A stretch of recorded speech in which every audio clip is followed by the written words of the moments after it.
Hi,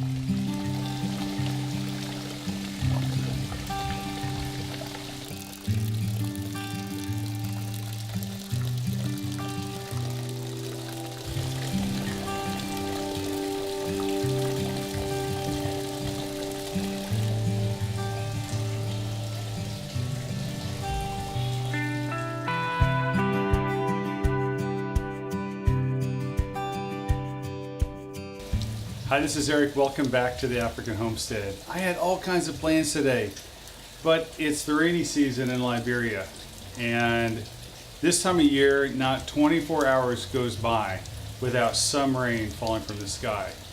Except in today's case, not 1 hour goes by without some kind of rainfall. It has been, we're having what's called an all-day rain, and it's maybe turning into a multi-day rain.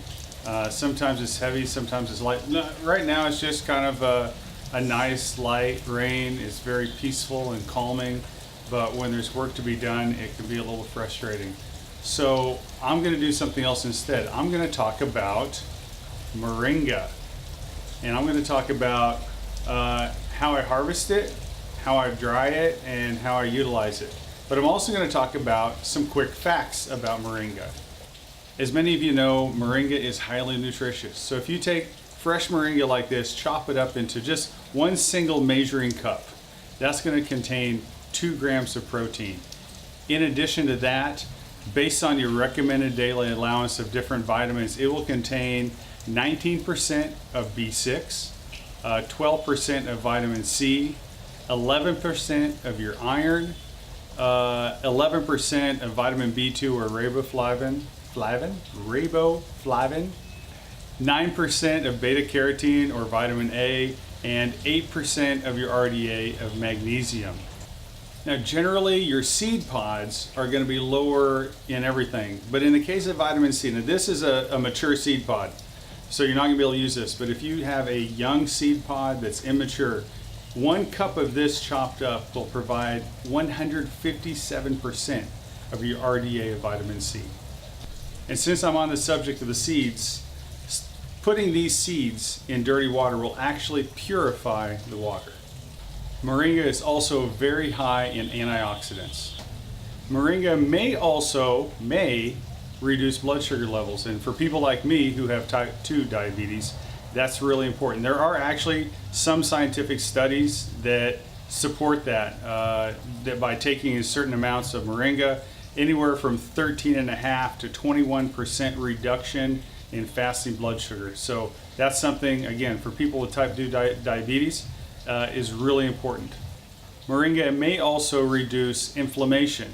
Most of the scientific studies, as with the blood sugar tests, are with animal subjects, with very few done on human beings, but there are a lot of testimonies from people who use moringa who talk about the importance of it in reducing joint pain and inflammation. And I've noticed as I grow older, I'm having more trouble with joint pain and inflammation, and so that's one reason that I like to keep moringa as part of my daily diet. An additional benefit is moringa can, not may, but can lower cholesterol. There have been both human and animal-based studies that show solid data that moringa lowers cholesterol. That's another issue that I inherited from my parents, the diabetes, blood pressure, cholesterol. My mom says that I have her to thank for all of those. And so with that, it's just another benefit that I'm receiving from moringa. And so those are some quick facts about moringa, why I use it and why I encourage you to consider using it. It can be utilized in a lot of different ways. A lot of people in North America, you're not able to grow it just because of the season. People living in the South are able to grow it.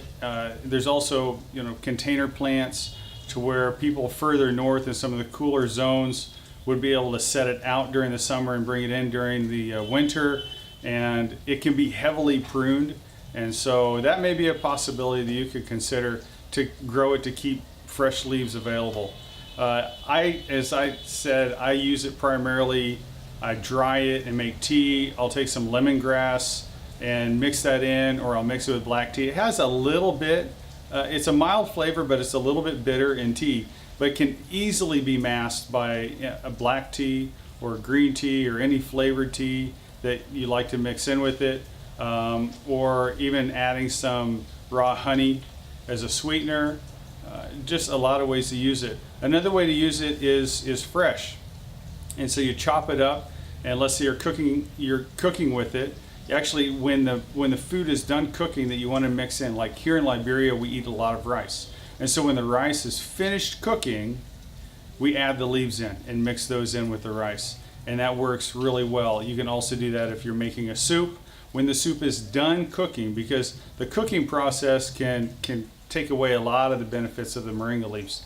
And so when it's done cooking, mix the chopped leaves in with it, and it just adds a nice boost of nutrition.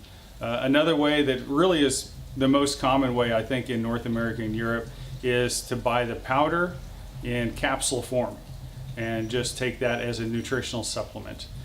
Fortunately here, I have it fresh. I don't need to take it that way. I can just, go out to my tree and just eat it fresh. Like I say, it's not like romaine lettuce. It has just a little bit of a bitter to it, a little bit of a sharpness. Actually, kind of a peppery flavor. So anyway, not to get too far off track, it can be eaten raw and fresh, and that's fine. Or it can be dried, used as tea. That's how I usually drink it. So that's about moringa. So the main purpose of the video today is to tell you how I go from this to this. So up to this point, the way I would usually harvest the moringa is I would just go and break the branch off the main stem. It just snaps off really easy. And then I would strip the leaves off the branches. And so I just kind of, lightly grip around the stem and pull and do that to strip the leaves off the branches. And this works pretty well, but the downside of doing it this way is when you strip it, notice, I don't know if this will focus, maybe I'll come up closer, is there's most of the little branches come off with it. And so you end up with this, which is not a huge problem because when you dry it, the leaves will fall off the stem. And you can go back and do this, but it's kind of a pain to have all the stems in. And when you make tea, I mean, it doesn't really matter that much because when I break it up, it ends up looking like this. Let me just open this bag up for you real quick. And so I try to just crush it up with my hand. Let's see if that'll focus. And so it ends up looking like this. It's kind of just a fine tea, but you can see all the little stems in there. Not a big problem, but visually, it's not the most appealing thing to have the stems in there. But here's what I figured out. So as you can see here, I have a pretty big pile. There are a lot of branches here. And what I did yesterday, I actually cut a tree down. The tree itself was probably about 20 feet tall. And so I cut it about 4 to 5 feet off of the ground. And that way it'll go ahead and begin to put out new leaves, new growth, and it'll actually end up being bushier and produce more leaves. But the problem is I have to dry these in a certain way. During the rainy season, it's difficult to dry the leaves. And so these are leftover from yesterday. I went ahead and left them on the main trunks, but I pulled them off a little bit ago. But here's what I figured out. If I just leave these here until tomorrow and then shake, 90% of these leaves will shake off tomorrow. They'll just dry and wilt enough to where they'll fall off. And so this pan here, you can see the difference. Let me just get a little bit closer. So here's what I just pulled off. And these are the leaves that I just shook off. So you can see there's hardly any stems in here. And so it's going to be much more effective just to be patient. So I'm going to dry this pan. I'm going to show you how I dry it. But the rest of these I'm just going to leave sit for the rest of today until tomorrow. And then I'm going to dry those tomorrow when I can just shake them off the stems and not have to strip them by hand. end up with a lot cleaner product and more visually appealing. Doesn't really make any difference in the nutrition, but it just looks nicer. And people like things to look nice. So there are a handful of different ways to dry these leaves to use for tea or to powder them. But here in Liberia, my options are pretty limited. I could build a solar dryer, which there's tons of plans on YouTube and different places on the internet of how to do that. But 6 months out of the year, we're in our rainy season. Very little sunshine. I may not see the sun for a week. And so using a solar dryer is not practical for half the year here. And so this is the way I usually dry, using my oven behind me. And so I'll show you how I do that. Now, in your case, you may have an electric oven to where you can have a very low heat setting, or you may have a gas oven with a very low heat setting. That's great. You may have an electric food dehydrator that can do the job. That's great. There are different options on how to do it.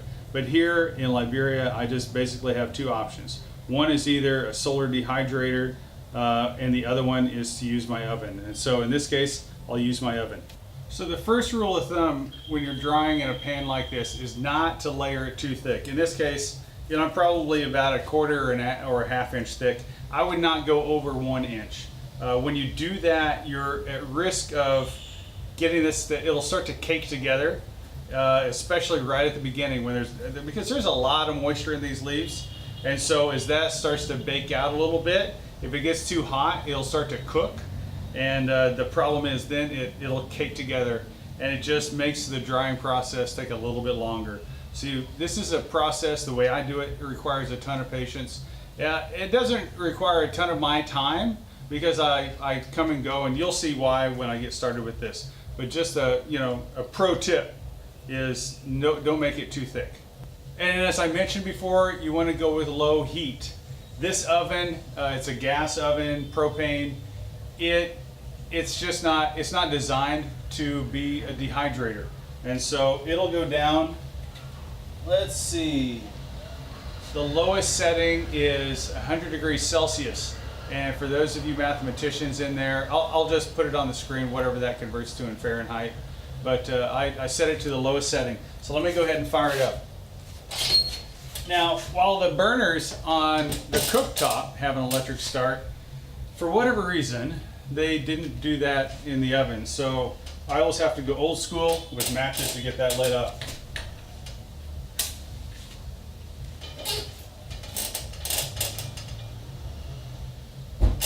Okay, you got that lit? Turn the heat all the way down. Put this in the oven. Again, I put the rack up high, so it's as far as reasonably possible from the flame. I'll close that up. And what I do is I just go over to my phone here and set the timer for 5 minutes. I don't know if you can see that, but anyway, set it for 5 minutes, start it, and what I'm gonna do, when this 5 minutes is up, then I will shut off the oven and just let it sit for about 30 minutes. And I'll just keep doing that. So after 30 minutes, I'll pull it out, I'll mix everything up. It's gonna be very damp at this point. There's a lot of humidity in it, a lot of moisture in the leaves. And so the first 2 times I go through this cycle, it's just a matter of keeping the leaves from sticking together, caking together, and mixing things up and kind of continuing to pull the stems apart. And so I'll just let this timer go. After 5 minutes, I shut the oven off, let it sit for 30 minutes or so, mix it up, and then turn it on for 5 minutes, shut it off, and just keep going through this cycle. It usually takes about, depending on how thick you put the leaves in there, it could take, I think the last one I did, I was doing 2 pans. I just kind of set them on top of one another. And it went through probably 6 or 7 cycles of this. So it takes a lot of time. But on the upside, I just set my timer and I go away and do other things while it's sitting in the oven. So it does take up the oven space. And so you don't want to do that. Like right now, my family all went to the States for a little bit of a break. My daughter's going to K-State, so she's getting prepared to start school there. I'm going to join them in a few weeks, but I'm, again, trying to get some work done here. So the kitchen's free. I'm able to set up my camera, don't have anybody bother me, no kids, running around, screaming, jumping on me and all that kind of stuff. And so taking this time to shoot some videos while it's raining outside. So that is my process. I hope you enjoyed today's episode and found it informative, educational, and hopefully interesting. I'd love to hear back from you now. This is your turn to give me some feedback. In the comment section below, tell me, have you heard of Moringa before? What do you think about it? Do you use it? How do you use it? If you grow it yourself and dry it, how do you like to process it? I just love to hear your opinions on Moringa and what kind of benefits that you're finding from using it. Have a great day. Bye-bye.